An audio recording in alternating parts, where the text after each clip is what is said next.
Hello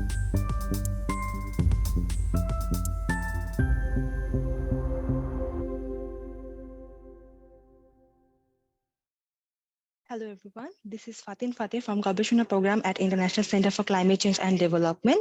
Thank you for joining this keynote session at the our Gobeshona Global Conference. Today's keynote session is titled An Introduction to the Climate Crisis Advisory Group and Why Communication is Critical in the Fight for Climate Justice.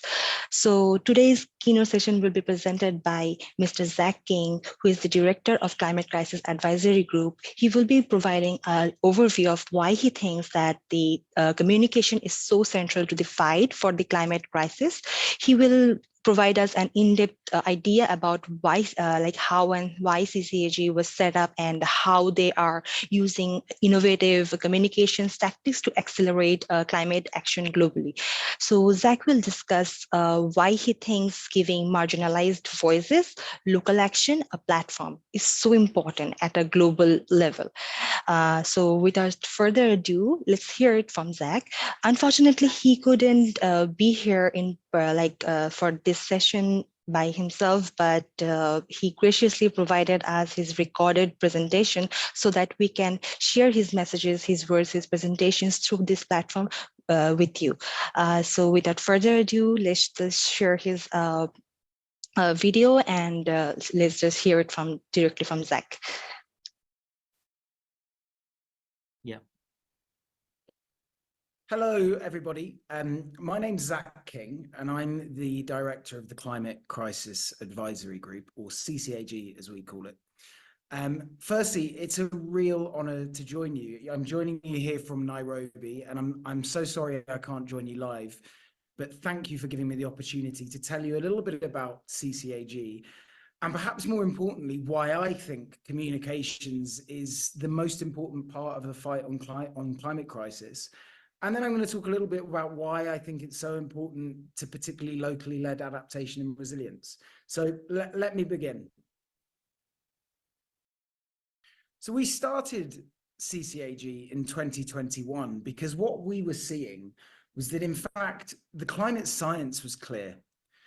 The emergency was pressing, but the gap between the scientific knowledge and the tangible action was just growing wider.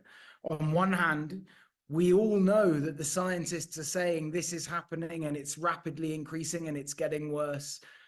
And on the other hand, we have policymakers and private sector actors not making the best decisions for climate change.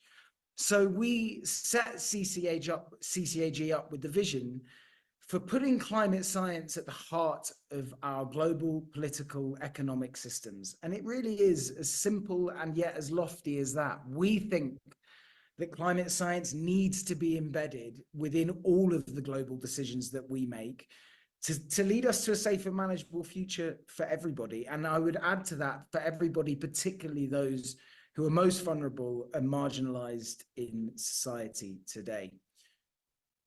So what does CCAG do? Well, we play a critical role in informing the public, governments and institutions by offering comprehensive scientific advice. And kind of most importantly, we steer them towards a sustainable future that benefits everybody. One of the real principles with what we do with CCAG, and is a real challenge and gauntlet for all climate practitioners, is not to just fall into the mire and tell doom and gloom stories, but to really show that climate presents opportunity. So that's what we try and do as a group. And who are we? Well, I'm the least interesting person at CCAG. Of that, there is no doubt. We were founded, as I say, 2 years ago. And the way I describe CCAG is it's science avengers for climate change. So we have 15 globally recognized multidisciplinary figures from countries all around the world. From Johan Rockström, probably one of the most recognized climate scientists in the world, to Alice Hill, who is an Obama advisor, to Arunabha Ghosh, who's one of the key figures in India, and Professor Chia in China, who's similar in China. We really do feel that we are unrivaled when it comes to both expertise and stature in the climate space. And this really is our magic, our secret sauce, is that we have this incredible group under one roof. And this was the challenge I was set 2 years ago. I was presented with these names who were all willing to take part, but really that was all we had to start with. And I would just add to that, the key point here is that why did they all come together?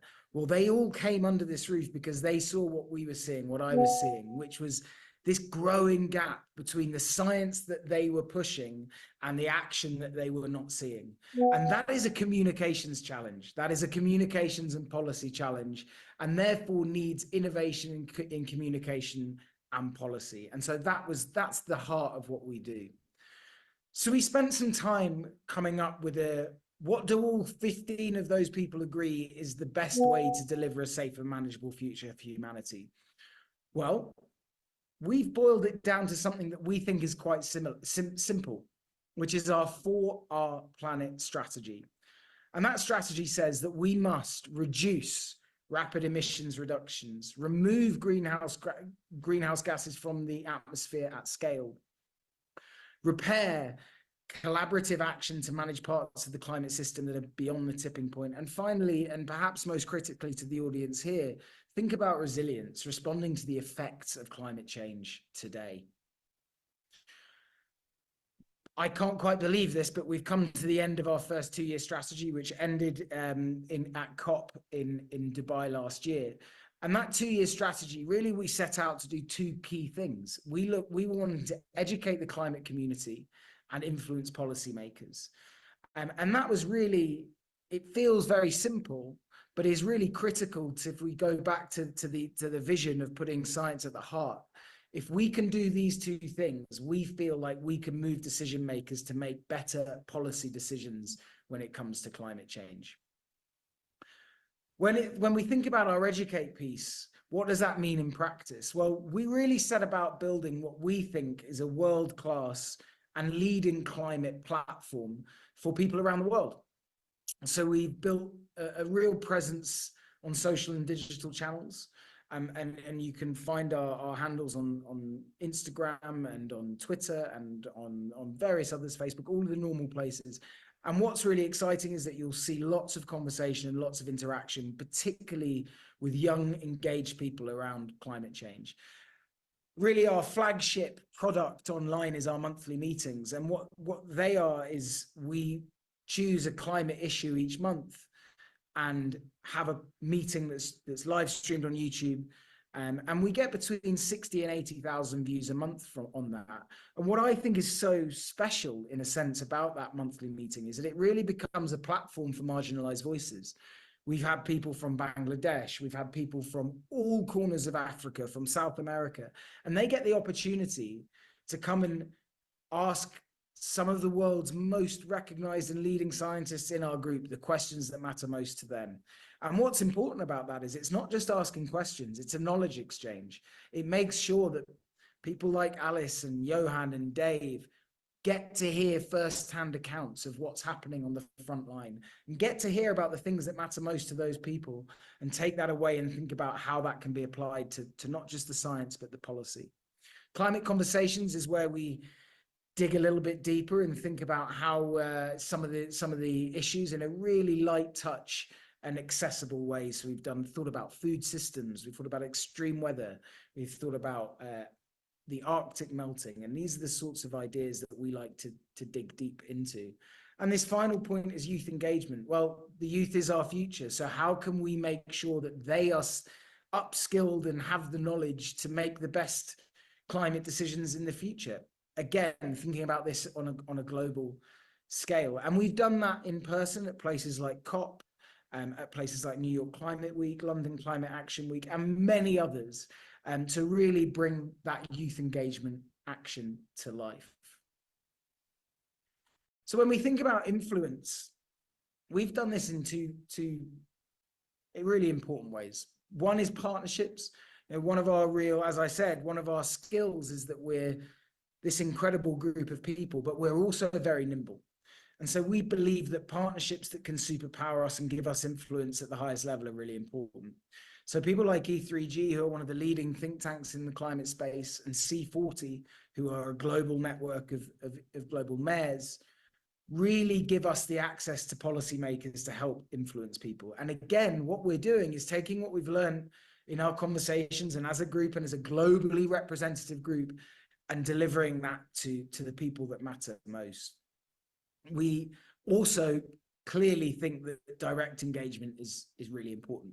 And that means one-to-one, small-sided meetings, being at COP, being in the room where decisions are being made. And I think kind of almost most importantly, or certainly as important, engaging with the media. You know, there aren't actually that many who are able to speak truth to the media about climate in a respected and critical way. And I think that's what we try and do, and what we really pride ourselves in doing, is speaking truth to the media and therefore to power. So I thought I'd talk about some of the things that we have achieved, particularly in the recent past, in the last 6 months or so. And I'll start with kind of our crescendo of the strategy and why I think what we're doing is working, and again why I think communications is so central to the fight on climate change. We were central to a Global Optimism Groundswell, who are another group, campaign to ensure that fossil fuels were directly referenced in the COP text, which, as I'm sure you will all know, is what happened. And that included some really innovative communications tactics. So the image you can see on this slide is an advert that was in the Financial Times around the world the day before COP. But we also engaged with key influencers. We wrote a letter to the president of COP. We were in the back channels of COP on the ground. Communications is what drove understanding of why it was so important to reference fossil fuels, even in a fossil fuel driven place like Dubai. So this was a really big moment for us and something that we're really proud of. But that was the crescendo. What are the other things that we think are really important? Well, we've done loads of report launches. In our history, I think we're up to about 20 reports in 2 years, which gives you a sense. But a couple of the more recent ones are, why does climate overshoot matter? And why do we need climate interventions? And those things are really, I always say to people, and forgive the candor, but nobody reads the reports. And I say that in semi-jest, but the point is, what a report gives you is a scientific anchor to go out and talk about something really important. And the media is one of the most critical places. And you can see this slide here shows we really are globally recognized in the media, from Reuters to The Guardian. We've been in the Hindustan Times, you name it, we're there. And we think that is really, really crucial to ensuring that pressure is continued to be placed onto power to make the best decisions. And again, I'll continue to emphasize this point. Whilst I'm going to talk briefly about local action later, really what this is about is, how do we make sure that local action is being given a global voice? Well, this is how we think it can be done. Some of the digital highlights, again, thinking about why digital is so important. We are seen online all the time and thinking about these things all the time. And one I would particularly point to there is We Don't Have Time, is a huge climate platform. And I would urge you to check it out if you haven't already, but they have, I think, 500,000 followers on Facebook and many more on Twitter and their other platforms. It's a climate community. And when you can engage with and move at the heart of the climate community, you can really make things happen. And we did probably my favorite bit of content as a communications professional I've ever done, which was a roundtable discussion between Dr. Aradhana Ghosh, Professor Johan Rockström, Professor Mariana Mazzucato, and Sir David King, to discuss some of the critical climate issues of the day. It's a brilliant piece of content. And again, it's giving a voice to some of those local ideas on a global level. I won't dwell on this too much, but engagement and these things only matter if people are engaging. And they are. And that's one of the, we're only 2 years old, but we've proved this concept works. We have 33,000 subscribers on YouTube. nearly 700,000 views on our climate conversations at public meetings. And what that number at the end, that means nothing to anybody, an average rate of 3.8% on social media engagement, that's compared to a normal rate of 0.5%. So what that tells you is we're not just putting things out there, people care, people are engaging, and we think that's really exciting. I thought it was really interesting when I sort of stepped back at the end of our first 2 years and thought about who CCAG is and why we matter. I sat down with 4 people who I thought were really important from 4 different backgrounds. One is a very senior negotiator on climate change. One is a global youth climate leader. One is an international journalist for Forbes. And one of them is one of the most senior executives in the car industry worldwide. And each of them delivered to me something that I don't know that I'd have thought about, but I thought was really important. And that is, so let's start with the negotiator. The main thing, I didn't think he would talk about the media. And when he came to me, the thing he said was, your media engagement is a pain in the backside to government, but it moves people. And it moves people in a way that we can't in government. And so that was a really big takeaway from me. The takeaway I took from the youth leader was often they don't know where to look for the most credible science. And when they see a group that has a Johan, an Aranaba, a Chi, they know that they can trust the science that's being given from there, and it becomes the go-to source of communication for them. I think the General Motors piece is understanding this link between science and policy and telling us that we have a role to fill it. It was really exciting because private sector is kind of one of the hardest areas to infiltrate. So for us, that was really exciting. And finally, the journalist, just telling us that we're willing to speak truth about climate change and give real views and talk truth to power, we think was really important and something that we're really proud of. So I'm going to talk a little bit, I'm going to go into what we're looking at doing next in a moment, but I thought it was worth just stopping for a second and just thinking again about what this gap looks like and what we're talking about. We all see the latest climate science. We've seen the IPCC papers. There was a report this week from the Potsdam Institute. They are constantly telling us that climate change is happening faster and more rapidly than we expected. But I don't need to tell you that. Many of you will be sitting in places where you are seeing climate change happening at the front line. And yet, on the other hand, we are not seeing policymakers around the world doing the things that we need to make those happen. And that's what we see as the CCAG-shaped gap. Is how can we really bring those two circles closer together using our credibility and influence to do so. We think we've got quite a unique position in doing this. And I won't go into each of these, but a couple that I think are particularly important is science can be challenging and complex. And actually being able to translate really challenging science into something that I hope practitioners, engaged youth, and obviously policymakers who often say they can understand complex science, but the truth is they need it in layman terms. That's something that we feel strongly that we can do, and we do really well.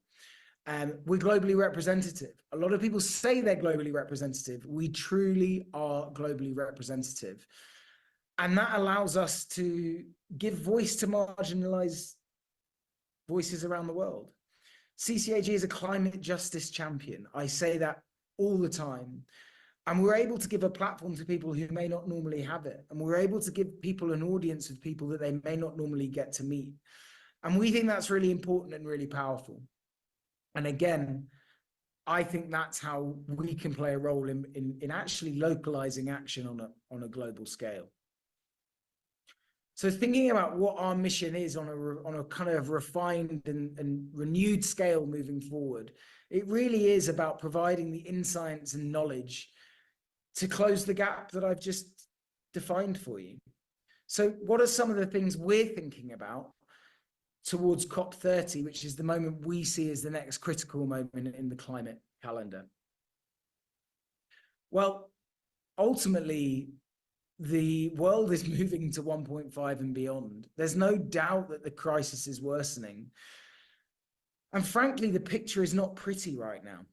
So with that in mind, how can we help accelerate climate action with science? And I would just pause here for a second and say, personally, the thing that keeps me up at night is I'm really proud of what we've built over the last 2 years. I think it's really exciting and I hope it speaks for itself. But the thing that keeps me up is, have we made a difference? Are we really accelerating the change that we want to see? And so some of the things I'm going to mention here are thinking at that more granular level of how we can really be a force for good. And what I'm not going to talk about is all the things I've already talked about.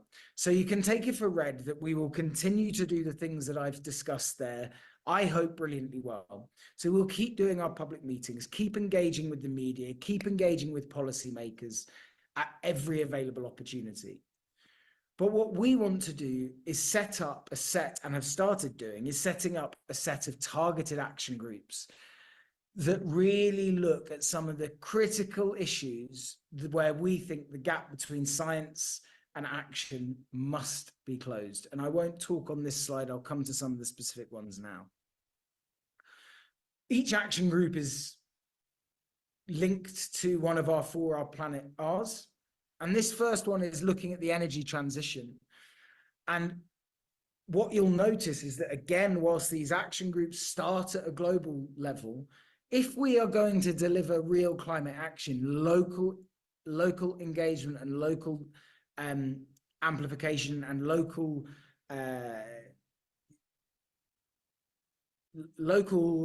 it needs to start locally. Forgive me, it needs to start locally.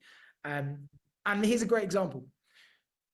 Yes, the energy transition is a global issue, but actually there are many places where it is the front line. And one of those, and the most obvious, is China. So what we're going to be looking at in Q1 of this year is, how can we accelerate the energy transition in an equitable fashion, thinking specifically to start with about the coal transition in China.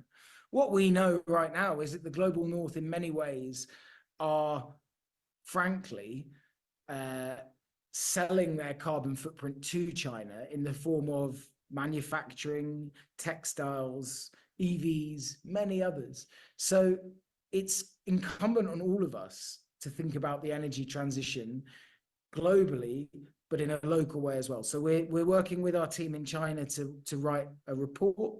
We'll be going to China very shortly to think about those findings and to try and accelerate some of this change.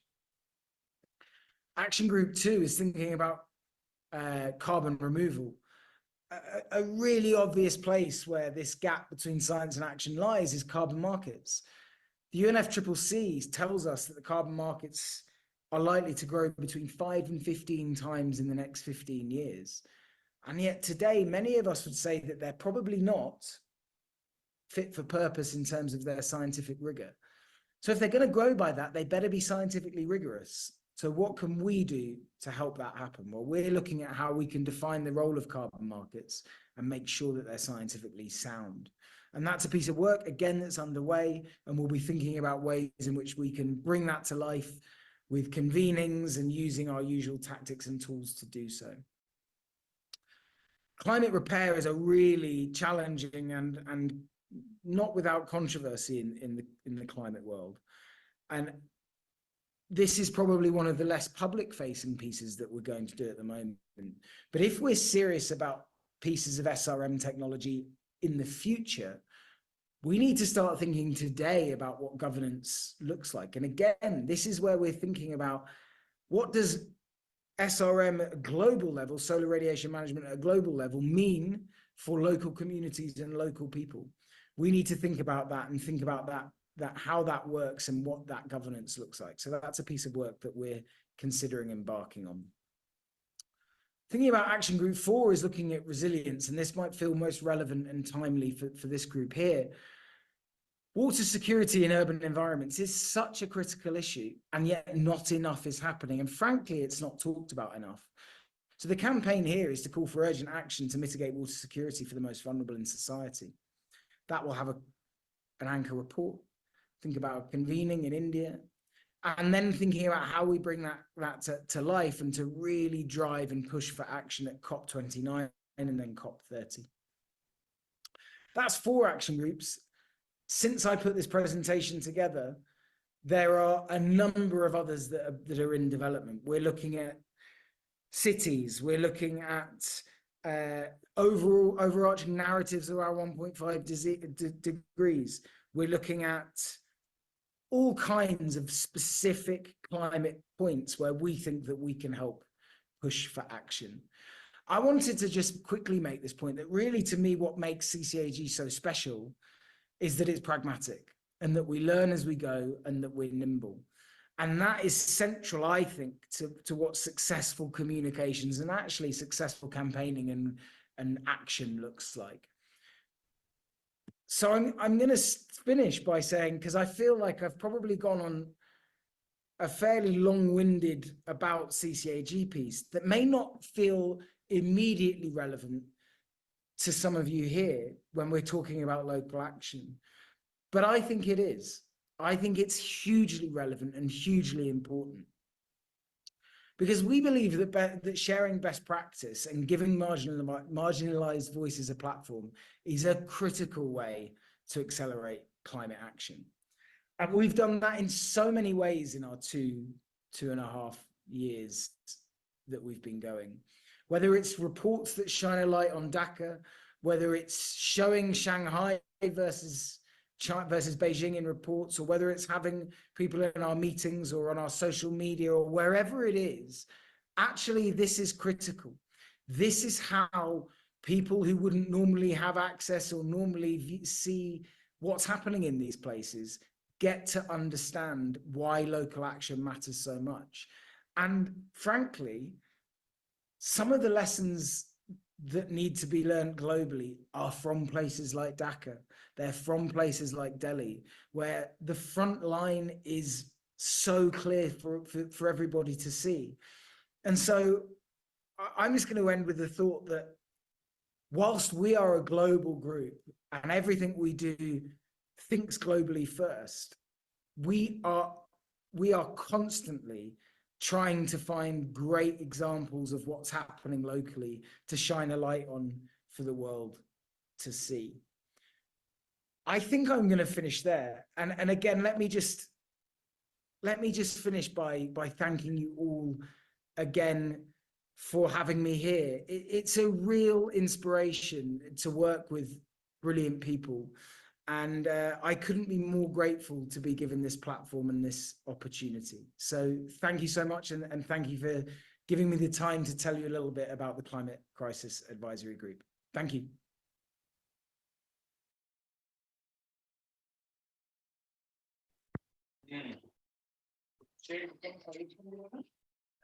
So that was Zach's presentation. It was quite give us a brief idea about CCAG and their work. So, but I really appreciate that how CCAG leverage various digital platform, social medias, and monthly meetings to engage public, making climate science more relatable.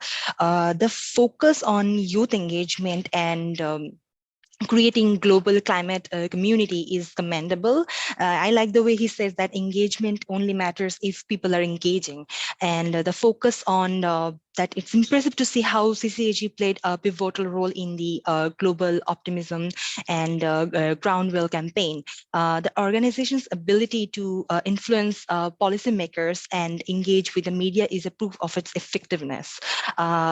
So with that note, I would like to thank Zach through this platform for sharing his presentation about his work of CCAG and use this platform to share us about CCAG.